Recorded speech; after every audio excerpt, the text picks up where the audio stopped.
माता पिता की मृत्यु हो, कुछ भी, उसे देखो पर उसमें डूबो मत। उसे ऐसे देखो जैसे किसी और का जीवन है, किसी और की कहानी है। यदि तुम इतनी गहराई में उतर सको कि गर्भ की स्मृति तक पहुंच जाओ, तब तुम और आगे भी जा सकते हो। उस क्षण तब सब तुमने पहली बार गर्भ में प्रवेश किया था, वही क्षण पूर्व जन्म के रहस्य का द्वार है। यह सूत्र कहता है, अपना ध्यान उस बिंदु पर रखो जहां तुम अतीत की किसी घटना को देख रहे हो और साथ ही अपने शरीर को भी अनुभव कर रहे हो। जब वर्तमान रूप की पहचान मिट जाती है, तब तुम रूपांतरित हो जाते हो। यह विधि तुम्हें तुम्हारे समुच्च अतीत जीवन के रहस्यों में उतरने की चाबी देती है। महावीर ने इसका अद्भुत उपयोग किया था, जिसे उन्होंने प्रतिक्रमण कहा। यह विधि अत्यंत मूलभूत है, इतनी बुनियादी कि बुद्ध ने भी इसे अनेक रूपों में अपनाया। इस एक साधना के अनेकों प्रयोग हो सकते हैं और हर साधक उसे अपने ढंग खोज सकता है। उदाहरण के लिए, जब तुम रात में सोने जा रहे हो, जब चेतना नींद की गहराई में उतरने को तैयार है, तब पूरे दिन के जीवन को स्मरण करो, लेकिन स्मरण की दिशा उल्टी होगी। शुरुआत वहीं से करो जहां तुम इस क्षण हो। तुम बिस्तर पर लेटे हो, यहीं से आरंभ करो।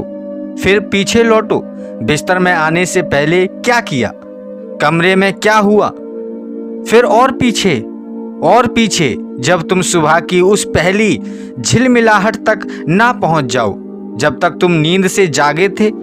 इस पूरी यात्रा में एक बात याद रखना, तुम दर्शक हो, साक्षी हो। घटनाएं तुम्हारे सामने घट रही हैं, लेकिन तुम उनसे अछूत हो।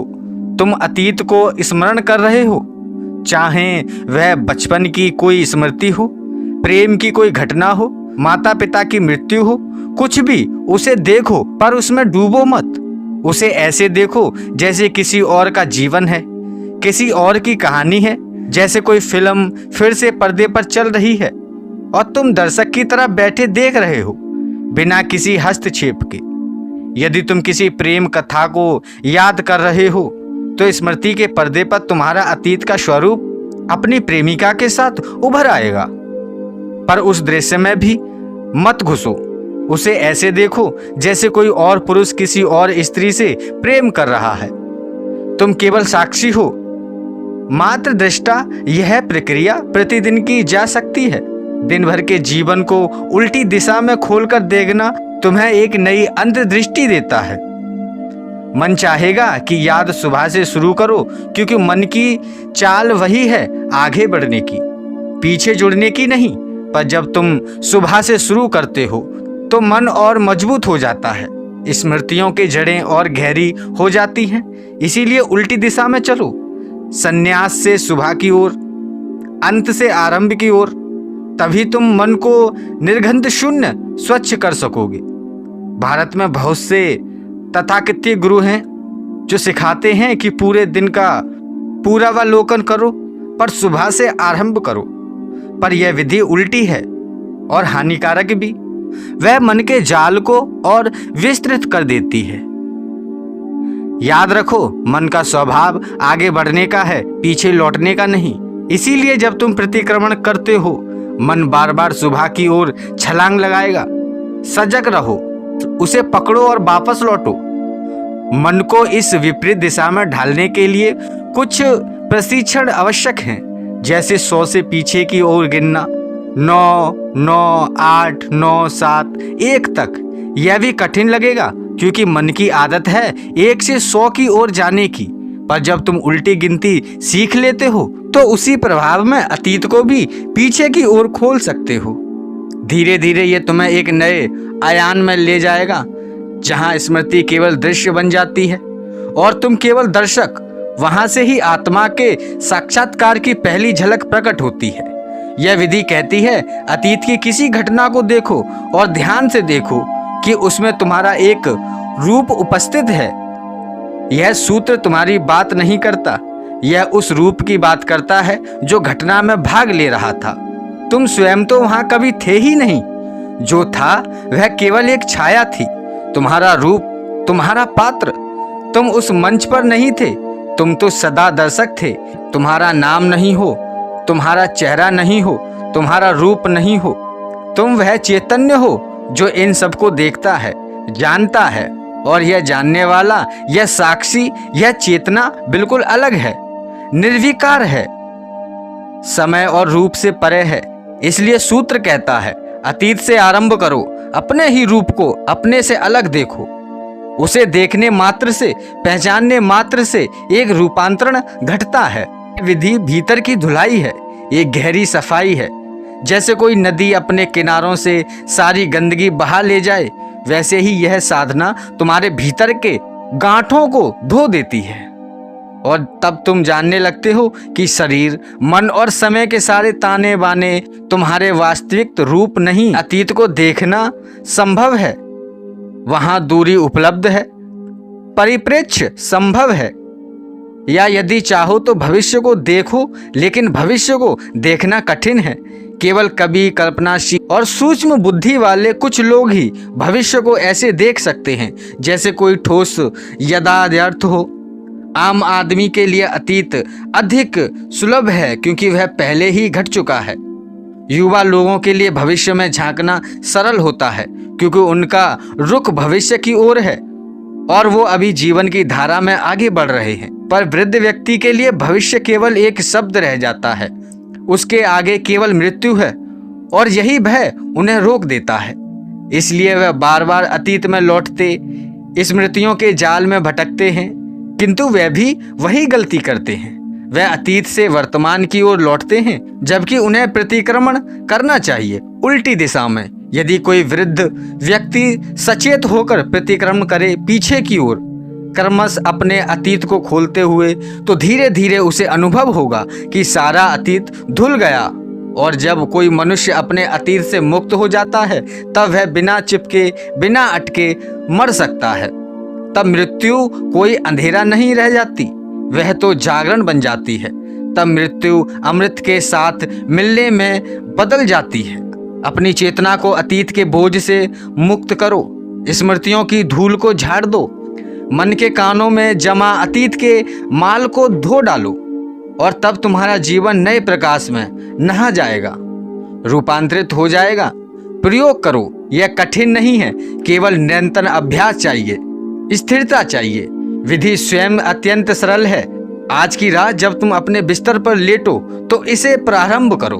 तुम देखोगे कुछ अद्भुत घटने लगा है।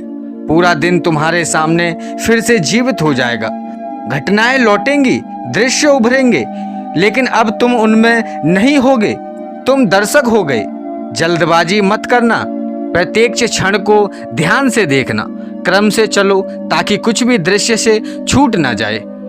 फिर एक विस्मय घटेगा, तुम्हारे सामने वह दृश्य आएंगे जिन्हें तुमने दिन में देखा ही नहीं था। दिन की हड़बड़ी में, व्यस्तता में जिन्हें तुमने चूका था। मन ने सबको दर्ज किया, तुम्हारी बेहोशी में भी मन ने उन्हें पकड़ रखा है। अब जब तुम उन्हें देखते हो तो पहली बार साक्षी भाव में देखते हो और वहीं से आत्मा का द्वार खुलता है। तुम सड़क पर चल रहे हो, हवा बह रही है, कहीं कोई गा रहा है, तुम शायद उस गीत पर ध्यान भी नहीं दे पाओ। तुम्हें यह भी ना लगे कि तुमने उसकी आवाज सुनी है, पर तुम्हारा मन सुनता रहता है चुपचाप गहराई में। वह हर ध्वनि, हर तरंग को पकड़ लेता है। वह गीत सब तुम्हारे भीतर दर्ज हो गया है, वह अब तुम्हारी स्मृति का हिस्सा है और यह सब अनजाने में हो जाता है। वह गीत जब तुम्हारे भीतर बोझ बन जाएगा, तुम्हारी चेतना पर, तुम्हारे भीतर के आकाश पर एक अनावश्यक छाया की तरह टंगा रहेगा। इसीलिए जब तुम रात में प्रतिक्रमण करो तो पीछे लौटो, पर बहुत धीरे धीरे, जैसे कोई फिल्म धीरे गति में चल रही हो, फ्रेम दर फ्रेम। वैसे ही अपने दिन की प्रत्येक छोटी से छोटी घटना को देखो, हर दृश्य को, हर भाव को, हर शब्द को। तुम देखोगे कि तुम्हारे दिन जितना दिखता है उससे कहीं बड़ा था। मन ने असंख्य सूचनाएं, ध्वनियां, दृश्य, भाव सब कुछ सोख लिया था। यह मन एक टैप रिकॉर्डर की तरह है जो बिना तुम्हारी अनुमति के सब दर्ज कर लेता है।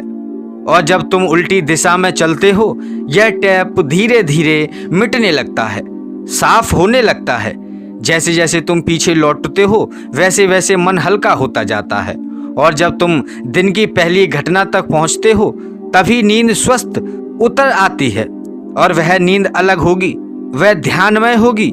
वह नींद अब साधारण नींद नहीं रहेगी, वह गहराई में उतरती हुई ध्यान की नींद होगी। फिर सुबह जब तुम जागोगे तो तुरंत आंखें मत खोलना, उसी उपस्थिति में रहो, पीछे लौटो। रात के प्रतिक्रमण में आरंभ में यह कठिन होगा। कभी कभी केवल किसी स्वप्न का एक टुकड़ा देखेगा जो जागने के पहले चल रहा था, पर धीरे धीरे तुम्हें स्मृतियां आने लगेंगी। तुम और भीतर उतरोगे और कुछ महीने बाद तुम वहां पहुंच सकोगे जहां तुम नींद में डूबे थे। तुम देख सकोगे कि कब तुम जागृति से नींद में गए और कैसे चेतना अंधकार में विलीन हुई। यह प्रयोग करो, आज रात से ही प्रारंभ करो और फिर सुबह भी इसे दोहराओ। 1 सप्ताह में ही तुम देखोगे कि विधि तुम्हारे भीतर काम करने लगी है। 1 सप्ताह बाद तुम अपने अतीत में गहराई से प्रवेश कर सकते हो। फिर 1 दिन का अवकाश लेकर किसी एकांत स्थान में जाओ। अच्छा हो तो उपवास और मौन में रहो, समुद्र तट पर या किसी पेड़ के नीचे जहां हवा हो, जहां आकाश खुला हो। वहां से उसी क्षण से अपने अतीत में लौटो। पहले रेत को महसूस करो, धूप को महसूस करो और फिर पीछे सरकने लगो। उस बिंदु तक जाओ जहां तक स्मृति तुम्हें ले जा सके। तुम्हें आश्चर्य होगा, सामान्यतः तुम अपनी स्मृतियों में बहुत पीछे नहीं जा सकते। अधिकतर लोग 4 या 5 वर्ष की उम्र तक ही लौट सकते हैं। जिनकी स्मृति प्रखर है वह 3 वर्ष तक, उसके बाद एक अंधेरा दीवार आती है, एक मौन, एक शून्य, उसके पार कुछ नहीं दिखता। पर यदि तुम यही विधि जारी रखो धीरे धीरे वही दीवार टूट जाती है और अब तुम अपने जन्म के पहले दिन को भी देख सकते हो। वह अनुभव विश्वसनीयकारी होगा जब तुम वहां पहुंचोगे, जब तुम अपने जन्म के क्षण को देख सकोगे। तुम वह नहीं रहोगे जो अब हो, तुम एक नए व्यक्ति बन चुके हो। यदि तुम साधना जारी रखो तो गर्भ तक पहुंच सकते हो। तुम्हारे भीतर माँ के गर्भ की स्मृतियां भी हैं। माँ के साथ बिताए गए 9 महीने तुम्हारे भीतर लिखे हुए हैं। जब माँ दुखी थी तुमने भी दुख को महसूस किया। जब वह क्रोधित थी तुम भी भीतर से कांपे। जब माँ हंसी तुम्हारा भी हृदय नाचा। जब उसके प्रशंसा हुई तुम भी गौरव से भर गए। जब वह बीमार हुई तुम भी पीड़ा में थे। तुम दोनों उस समय एक थे, 2 नहीं। उसका अनुभव तुम्हारा अनुभव था। और यदि तुम इतनी गहराई में उतर सको कि गर्भ की स्मृतियां तक पहुंच जाओ तो जान लो लक्ष्य मिल गया। तब तुम और आगे भी जा सकोगे। उस क्षण, तब जब तुमने पहली बार गर्भ में प्रवेश किया, वही क्षण पूर्व जन्म के रहस्य का द्वार है। इसी गहन, इसी स्मरण के कारण महावीर और बुद्ध कह सके पुनर्जन्म कोई सिद्धांत नहीं, कोई कल्पना नहीं, वह अनुभव है, एक जीवित अनुभव जिसे जिसने भीतर से देखा वह जान गया कि जीवन कभी आरंभ नहीं हुआ और कभी समाप्त नहीं होता। और यदि तुम उस क्षण को पकड़ सको, उस दिव्य सूक्ष्म मौन क्षण को जब तुम माँ के गर्भ में प्रवेश किया था, तो जान लो कि अब तुम उससे भी गहराई में उतर सकते हो। तुम उस बिंदु तक पहुंच सकते हो जहां तुम्हारा पिछला जीवन समाप्त हुआ था, अपनी ही मृत्यु के अनुभव तक। और एक बार यदि तुम उस मृत्यु द्वार को छू लो तो समझो कि विधि तुम्हारे हाथ लग गई। अब तुम सहजता से अपने सब पूर्व जन्मों में गति कर सकोगे, जैसे कोई नदी अपने स्रोत तक लौटती है। यह केवल कल्पना नहीं, यह एक अनुभव है और इसका परिणाम अत्यंत विस्मयकारी है। जब तुम देखना शुरू करते हो कि जन्मों जन्मों से तुम उसी व्यर्थता, उसी मूढ़ता, उसी चक्कर को दोहराते रहे हो, तो भीतर एक झटका लगता है। वही लालसाएं, वही इच्छाएं, वही उलझने, बस पात्र बदल गए हैं, दृश्य नए हो गए हैं, पर कहानी वही है। कल तुम किसी स्त्री के प्रेम में थे, आज किसी और के। कल तुम धन के पीछे, आज फिर वही दौड़। फर्क सिर्फ सिक्कों का है, ढांचा वही है। जीवन का वृत्तकार नित्य उसी मूर्ता को बार बार दोहराता रहा है। और जब तक एक दिन तुम यह देख लेते हो स्पष्ट निर्विकार दृष्टि से कि जन्मों जन्मों से यह चक्र घूमता रहा है, यह पागलपन बार बार लौटता रहा है, अब भीतर एक महान जागरण घटता है। तुम्हारा पूरा अतीत एक स्वप्न की तरह दिखने लगता है। तब तुम समझ जाते हो कि वर्तमान भी उसी स्वप्न का विस्तार है।